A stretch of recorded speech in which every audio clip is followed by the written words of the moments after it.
Neighbors thought was an active school shooting threat turned out to be a false alarm. A man tried to break into homes, threatening people with what turned out to be an air rifle. That's according to court records. And police say this isn't the first time he's done something like this. Some are worried what could happen next. Our Jala Washington reports. Much calmer today in the Windsor Park neighborhood, a big change from May 1st. So as we were driving to school, I saw him walking down the street carrying what looked like a very large rifle.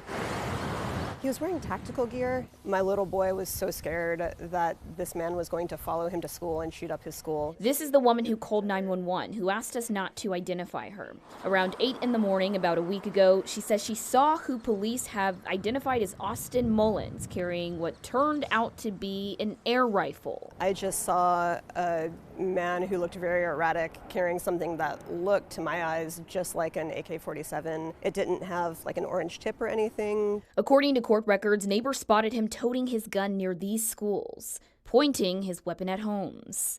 Just seemed like maybe he was having a bad day, and yeah, was not being conservative about how he was holding his gun. Days before his arrest, neighbors did report Mullins trying to break into homes while carrying his rifle. And court documents note police arrested him for something similar back in December last year.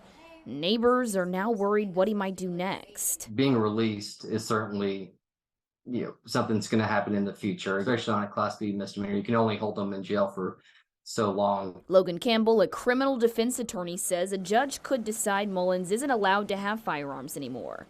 But that doesn't give neighbors much peace of mind. I think he would absolutely be a threat to the community if he was released without some major treatment. Jala Washington, KXAN News.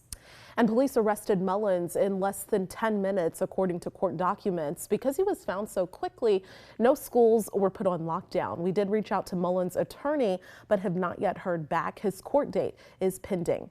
Now, airsoft guns are legal in Texas as long as it's marked accordingly. But the issue law enforcement has with them is how much they look like real guns. Airsoft guns need to be marked at the tip of the barrel to indicate that the gun is non-lethal. Most of them have an orange barrel tip.